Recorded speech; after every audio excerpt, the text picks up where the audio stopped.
Hello everyone, it's Laffy Traffy. Finally back with another One Piece manga versus anime review. We are here today to see how well the Baratie Arc was adapted to the anime and see what differences there are between the two mediums.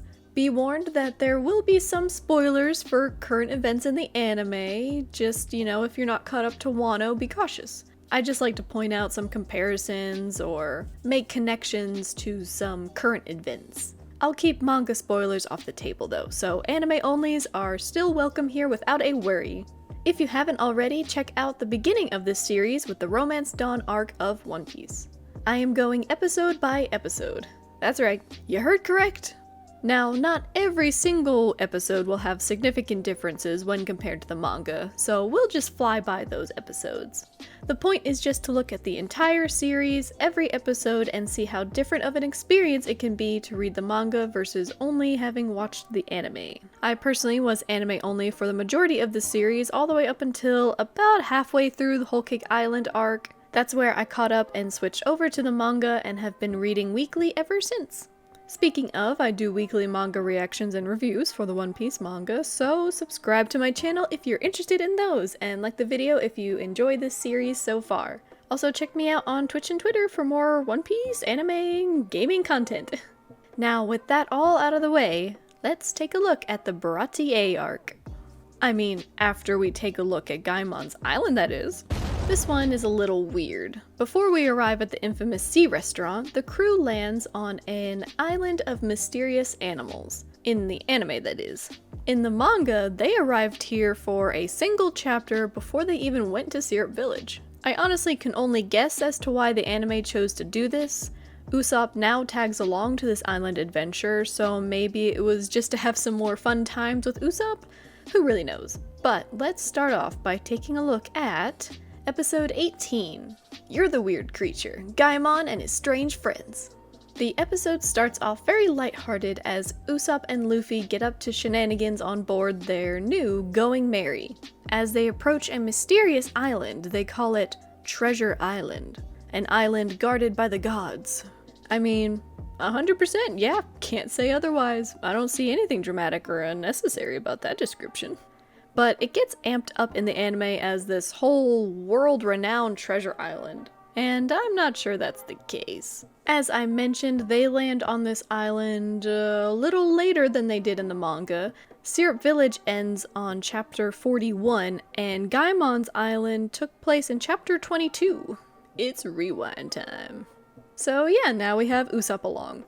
On this adventure, Zoro falls asleep both in the manga and the anime, except the anime he abruptly falls asleep in the middle of this creepy forest, which makes it more creepy, but also kind of out of place. He's asleep in their rowboat in the manga, because, they don't have the Merry yet. The whole adventure originally is just between Nami and Luffy, so of course, being the anime that it is, it adds many more crazy scenes, including Usopp, the weird animals. Then they have Zoro join again later. We do get some important world building by Nami in this chapter as well. But overall, the plot of them finding the treasure and helping Gaimon is still there. It was just funny comparing it because a lot of Nami's lines were just taken by Usopp saying them instead. But that's about it for this little mini one episode arc. Moving on to the Baratie Arc proper. Episode 19, The Three Sword Styles Past, Zoro and Kuina's Vow. The first official episode of the Baratie Arc! And it's rewind time, as we dive deeper into Zoro's past. One big difference here is that in the anime, it presents Zoro as some homeless kid wandering from village to village, just fighting at dojos and winning. He says he was unrivaled at the next town over. But then there's some inconsistencies as he doesn't even know how many swords he wants to use. In the manga, Zoro was introduced already training at the dojo where Koshiro and Kuina reside. This definitely shows two different sides of Zoro. One where he's already on the path of traveling around and wanting to defeat strong people, and the other where he's never been that strong starting off and is why he's always trying to challenge Kuina as the master. These two sides converge, however, when Zoro goes to challenge Kuina for the 2001st time. The anime had added in a lot of misogyny from Koshiro when Kuina overhears him stating that he cannot entrust the dojo to her because she's a girl. He then tells her face to face that she will never be the strongest swordsman. These toxic thoughts are freshly swarming in her brain as Zoro finds her to challenge her once more. The manga has it that Kuina already thinks less of herself because she's a girl and doesn't necessarily show where that mindset stemmed from. The anime does make that part much harder and more emotional for her, since it comes from her own father. The anime also adds many more filler scenes of Zoro training, Kuina's funeral procession, Koshiro talking to Zoro about how well he pushed Kuina, and finally showing Zoro 8 years later on the path to greatness. Episode 20. Famous Cook, Sanji of the Sea Restaurant. We have now met Yosuke and Johnny as they ask for help with Yosuke's sickness. The anime adds a funny little scene of Luffy and Usopp just shoving a bunch of limes down his throat to cure his scurvy, because that's how it works. Once they get into sight of the Baratie for some food, they defend the Marine full body's cannon attack as Luffy uses slingshot, or balloon in the manga, and accidentally redirects it into the Baratie. We see him slip when using slingshot, which is why it goes sideways. In the manga, he's just stupid and careless using balloon. We meet Sanji and ZEFF and everyone, and the last difference is that the anime adds full body stepping on Sanji's hands, which I don't know if they intended it to be so significant, but with Sanji's whole fighting style based around protecting his hands, this is a big no-no. Episode 21. Unwelcome Customer, Sanji's food and Gin's debt. The only real difference in this episode is that in the anime, Gin denies the food at first and tries to resist it. Sanji then monologues about starvation and the need for food at sea until Gin finally gives in. The scene with the cooks and Luffy in the kitchen were very spot on from the manga, as well as most of this episode. Also, here's a fun little Easter egg of Oda's name on the mirror in the bathroom. Episode 22. The Strongest Pirate Fleet, Commodore Don Krieg. The anime successfully sets the mood as Don Krieg's fleet grows closer and everyone senses the impending doom. Krieg's boasted about armada reminds me of Luffy and his fleet that he amasses later on in the series. But it's a nice dichotomy with just no partnership between crew and captain with Krieg, and then with Luffy, everyone cares about him deeply and are willing to fight by his side willingly, not because they're threatened like Krieg's men. Just a fun side note. Anyways, there's a bit of censorship towards the end of this episode. Sanji is confronted by the rest of the chefs as, in the manga, they all point guns at him. That's pretty intense. In the anime, of course, that's a little too scary, so all the chefs instead wield enlarged cutlery? They all point big forks and knives and spoons? Yes. They threaten Sanji with oversized spoons. How terrifying.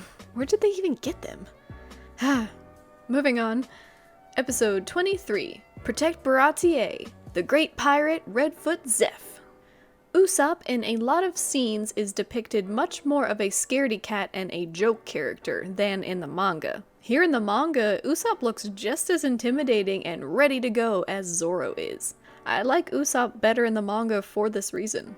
He may be scared and goofs off a lot, but very similarly to Luffy, he is ready to stand for the things he believes in and fight when it's called for. Again, another reason why I felt Usopp was fairly annoying in the anime when I first watched it. It's a shame for his character, really. Little differences like that stack up in the long run, just like Kobe. We also see that apparently the giant utensils are canon, and the chefs just have them laying around somewhere. That explains it a bit, yeah, Totally makes sense now. Now, fast forwarding a bit, we see Mihawk. That's right. We get some foreshadowing when Krieg talks about him, but then suddenly, the boat is cut in half. I saw this boat in half! Mihawk is shown approaching the boat in the anime, but in the manga, you're just sitting here wondering what the heck could have done this. And then it's just revealed that some dude did it. That's a feat of power for sure. But I guess it works in reverse in the anime as well. You see someone sailing over menacingly and wonder what he's up to, and then BAM! I saw this boat in half! Either way, it's a fitting introduction for the world's greatest swordsman. Episode 25, Hawkeye Mihawk. The great swordsman Zoro falls at sea. There's a bit of a wonky start because this episode starts a few moments earlier from where the last episode ended. We see Zoro react to seeing Mihawk for the first time, again, and it just comes off a little weird. But as for the manga, we get really nice maps and a global view of the One Piece world that were strangely not shown in the anime. There's oddly no music during Zoro's intense moment, which doesn't have a great impact on the scenes. This may have been an intentional use of silence, but I'm personally not a fan. Epic music always amps up the stakes, and this was a missed opportunity to that. As Zoro fights Mihawk, the manga shows the main stepping stones for Zoro's travel and improvement. The first is, of course, his promise to Kuina to be the best. Then we see him as a pirate hunter as random pirates are running away from him. Then his meeting with Yosuke and Johnny. And finally, Luffy talking about how the Pirate King will need nothing less than the world's greatest swordsman. This fills out Zoro's timeline well, but we only get Kuina and Luffy's moment in the sequence in the anime. Showing his time, even for a few seconds, as a bounty hunter and then meeting Yosuke and Johnny could have filled out his timeline much better.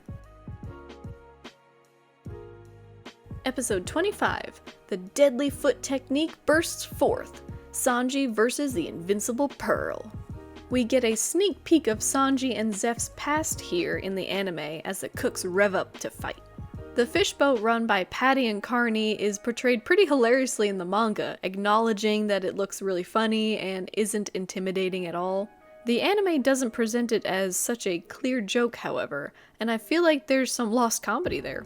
The anime, however, does add some backstory to Patty and Carney joining the Baratie when they were younger, and we see a little Sanji there working as well. Little Sanji. You can see the trauma in his eyes. This is a nice addition that helps enjoy their two characters more. We get to see Sanji break out his moves as he kicks the guy right in the face. Ooh! The last difference is that the manga clarifies why Pearl goes crazy, and it's because he used to live in the jungle and goes crazy when there's danger nearby. You almost feel bad for him. Episode 26, ZEFF and Sanji's Dream, the illusory all blue. Gin gets some censorship in the beginning when he breaks off ZEFF's leg in the manga, but it's not shown in the anime. I mean, sure, it's brutal, but it's not bloody or anything, so there's not a real reason as to why it wasn't shown. As the battle continues, we start seeing more and more of Sanji's backstory with ZEFF. The anime leaves out a small scene of ZEFF reprimanding a crew member for stealing someone's food, which gives a better idea of ZEFF always holding food as the highest priority. Now for the infamous censorship of Sanji's backstory. I'm sure a lot of people are familiar with the changes the anime makes. In the manga, the storm swells against the ship that they were on, but it cuts right to showing Sanji and ZEFF stranded on that weirdly shaped island. After ZEFF moves to the other side of the island away from Sanji, he says goodbye to Redfoot ZEFF and smashes a rock down to cut his leg off. Later, it's clear he did this so he wouldn't starve to death after giving Sanji all the food. The anime, now, added an entire scene of Sanji falling off the ship in the storm, ZEFF diving after him, getting his foot caught in the rubble underwater, then wrapping his leg with the anchor's chain to cut it off and free him. When it's shown in the anime, the scene almost doesn't make sense when Sanji finds ZEFF without his leg. Sanji somehow makes the connection immediately that ZEFF losing his leg was from when he fell off the ship, while all other context clues point clearly to him needing something to eat. The anime doesn't offer another explanation as to how ZEFF survived 85 days without a single piece of food either. It's not the greatest alternative to cover for the censorship. Also, while they were stranded, it showed that Sanji saw a ship sailing during a rainy night, but he couldn't light a fire to signal to the other ship. He just desperately yells and yells at the ship, but it passes on. Later, this comes into play because that same ship is the one that ultimately rescued them, It finds them passed out on the island as they mention they heard someone yelling in this area weeks ago during a storm. The anime does not give these detailed events, however, and just has a random ship that is sailing towards them, save them. Episode 27, Cool-Headed, Cold-Hearted Demon, Pirate Fleet Chief Commander Geen. A lot more dialogue is present in the manga, as well as an extra attack from Pearl against Sanji. Usually it's the other way around, with the anime adding more scenes and dialogue. There's a funny scene in the manga too that has Don Krieg asking which of them is more capable of being Pirate King. Luffy says him, then Krieg attacks him and asks again, "Are you really sure that you're more capable?" And Luffy's like, "Yeah, no, it's still me." Funny little dynamic there. As for Geen, he looks really scary in the manga compared to the anime, but as I've mentioned, that's kind of just the anime style of the 90s. Maybe 2000s by now, who knows? Overall, not too many differences besides just changing the lengths of some scenes and switching the order up. Episode 28, I Won't Die, Fierce Battle Luffy vs. Krieg. Krieg takes a few more than 5 hits from Luffy in the anime as he's attacking the spear, but the same line is used from the manga. It's clearly shown in the manga that Luffy does hit the spear 5 times, and he says so himself. And as he takes all the attacks, he looks suspiciously like a second gear Luffy that we see later on in the series, as he's standing there in the stance with steam coming out of his mouth and nose from the explosions. Interesting, interesting. There were no other differences from this episode otherwise, but I have to point out that this is one of my favorite awesome moments from Luffy. The way he just takes the torpedo hits and then punches Krieg without hesitation is so impressive and is so very Luffy-like. I love it. Episode 29, The Conclusion of the Deadly Battle, A Spear of Blind Determination. The fight's choreography is depicted well in both mediums, it just seems to fly by in the anime, as is the nature of action scenes. After the fight is coming to an end, Krieg shouts at his men to kill Luffy as a last-ditch effort when Luffy and he are falling. His men do take out crossbows and aim at Luffy, but then are quickly disarmed by Sanji, who's standing on their head and kicking him. This scene adds some nice dynamic to Sanji being part of the crew in this way, fighting with Luffy and protecting him. It's not in the anime though. The anime does, however, show Sanji swimming after Luffy, whereas the manga just cuts past it. It's a very dramatic scene with flashbacks and fish. And Don Krieg, what the? He just pops up like a cardboard cutout. Alright. Hey, Panda Man! And finally, Nami's scene from chapter 50, that's 17 chapters ago, is shown as she sails away sad. Episode 30, Set Sail, the seafaring cook sets off with Luffy. The last episode of the Baratie Arc. The chefs try to trick Sanji into leaving, and ZEFF in the manga is shown wasting soup. The anime makes a point of showing him drinking all before complaining, which is a little bit more in character to not waste food. But he wastes food in the manga, and then he even punches Sanji instead of kicking him. These two big out-of-character moments for ZEFF, I think, just prove that he's trying to make a point. Sanji, getting mad, runs off like a misunderstood teen. Oh, geez, I guess he is. He's like, what, 17? Oh, no, he's 19. Still a teen, though, so it fits. He does these angry kicks and spins in the air to add to his little fit, which just looks very weird in the anime. It's not in the manga. Hey, fun fact! Chapter 68 is the first mention of Fishman Island. It only takes 539 chapters to get there. Hang tight, kids! The anime adds a scene of Luffy rejecting ZEFF's logbook instead of just mentioning it. After some flashbacks and a tearful goodbye, Sanji finally sets sail as an official Straw Hat. The episode ends as we see Nami arriving at Arlong Park, transitioning perfectly into the next arc.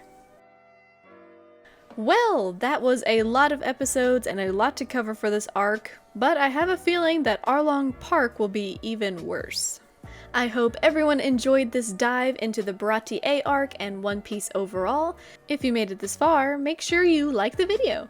Also, make sure you subscribe to be notified of my next video in this series, as well as any other One Piece and Attack on Titan content coming out. The next series will pick up with episode 31, the first episode of the Arlong Park arc where we discover the truth behind Nami's past. Check me out on Twitch and Twitter again for more anime, gaming, and One Piece content, but otherwise, have a great day, follow your dreams, and check me next time. Bye!